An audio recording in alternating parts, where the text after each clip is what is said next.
Salut les makers et graphistes en herbe, on va voir aujourd'hui une petite astuce pour pouvoir travailler à l'échelle dans Blender et pouvoir imprimer en 3D par exemple avec Cura et avoir son modèle directement à la bonne taille. Alors, il nous faut déjà deux trois petites choses.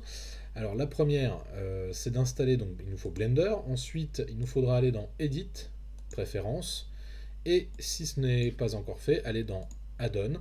Ici vous tapez tout simplement 3D et vous allez avoir ici Mesh 3D Print Toolbox. Donc ça il faudra le cocher pour l'activer. Et vous aurez un petit menu en tapant N ici qui va s'afficher qui s'appelle 3D Print. En fait tout simplement dans Export ici on va pouvoir aller sélectionner en fait notre cube, sélectionner un dossier de destination. Voilà, accepter, exporter. Et ça va nous permettre, vous voyez, de récupérer notre cube directement sur le bureau.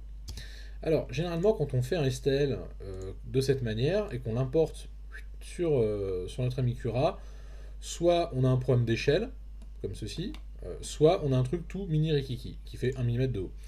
Donc ça, c'est un peu embêtant, et on va essayer de corriger ce petit problème ensemble. Alors, hop, je vais supprimer mon cube, et on va voir dans les paramètres. C'est pas très très compliqué. Ici, on a donc, vous voyez le petit cône avec la sphère, etc. au niveau de notre scène. On va aller tout simplement dans Unit. Donc métrique, on va le laisser. Et ici, on va passer en millimètres. Donc on va faire 0.001. Donc on déplace de 2 zéros derrière la virgule. Ensuite, donc 3 chiffres derrière la virgule. Donc ici, on va choisir par exemple, vous pouvez choisir par exemple directement centimètres, si vous voulez travailler en centimètres, ou millimètres, ça ne changera pas grand chose, on verra pourquoi. Et il va falloir vérifier donc à quelle échelle on est. Donc là par exemple si je me mets en vue de face, je vais utiliser, vous voyez, le petit outil de mesure, je vais me mettre ici, et ici il fait combien? 2 mm. Puisque du coup qu'est-ce que j'ai transformé? C'est qu'un carré comme ça équivaut à 1 mm. Donc ça vaut 1, donc ça vaut 1, égale 2. Alors, ici, donc pour travailler, vous voyez, je suis en millimètres. J'aurais très bien pu choisir ici centimeters, de façon à voir un peu mieux ce que je suis en train de faire. Alors, première chose, imaginons qu'ici, mon cube, je veux qu'il fasse, je sais pas, 10 par 10 par 15. Et bien, tout simplement, je vais aller ici dans Item, et je vais donc modifier, du coup, mes dimensions. Donc là, je vais taper 10 cm. Ici, je vais taper 10 et Z 15. Donc là, ça rentrera dans mon imprimante 3D, il n'y a pas de souci.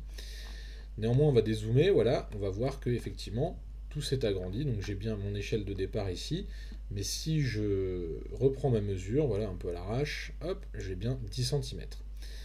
Alors, une fois que j'ai ça, on a aussi parfois un petit problème de zoom. Vous voyez ici, ce qui se passe, c'est que je dézoome et hop, je sors, je dirais, je n'ai plus dans l'espace de vue, je n'ai plus mon cube qui apparaît. C'est pas bien grave, on va aller directement dans View. Ici, Clip Start, on va le laisser à cette dimension-là. Par contre, ici, End, on va ajouter. Donc là, par exemple, je vais taper, soyons fous, 2000. Hop, voilà. Donc là, on va voir que si je recule, bah, je peux aller un peu plus loin. Voilà, tout simplement. Donc ça va me permettre comme ça de pouvoir gérer ma vue plus facilement. Alors, je le dis bien ici, Lens, ça va être tout simple, pas Lens, ça va tout simplement être le choix, en fait. Vous voyez ici, si je choisis hop, j'ai repris mes centimètres. Si je choisis de travailler en millimètres, ça va s'afficher ici, vous voyez, en millimètres. Donc là, au niveau, en vue de face, on va voir tout en millimètres au niveau des mesures. Même, par exemple, dans les items ici, ça va passer en millimètres. Donc tout ce qu'on va faire. Si je préfère travailler en centimètres, je choisis centimètres. Donc ça, c'est à vous de voir, ça aura peu d'importance. Le truc le plus important, c'est d'être ici, effectivement, à 0.001. Voilà. Une fois que c'est fait dans le Unit Scale, vous pouvez maintenant donc utiliser 3D Print. Ne cliquez pas Apply Scale, ça ne sert à rien. Ici, on va directement aller faire un export. Je vais regarder, j'ai viré mon petit cube et on va aller vérifier si dans Cura, eh bien, je suis bien maintenant à l'échelle. Et bien pour ça, je vais faire exporter comme ceci. Voilà, hop, je vais cacher Blender et on va déposer le cube directement dans Cura. Et là, on va voir qu'effectivement, si je clique hop dessus, vous voyez, 10, 10, 15 mm, il n'y a pas eu de souci. Et il est même dans le bon sens par rapport à Blender, c'est-à-dire que j'ai travaillé avec l'axe Z qui est bien ici, et bien du coup on voit bien que mon cube est bien aux bonnes dimensions, donc ça va plutôt être pratique. Et on verra d'autres outils de dessin, parce que finalement Blender c'est un bon outil, alors pas forcément un outil de dessin paramétrique comme FreeCAD ou Fusion 360, mais pour faire du sculpt ou pour faire d'autres choses, ça peut être quand même sympa. Donc on va voir des petits tutos prochainement aussi là-dessus pour travailler à l'échelle et surtout sortir des choses avec des petites mesures, un peu comme dans Fusion 360 ou FreeCAD.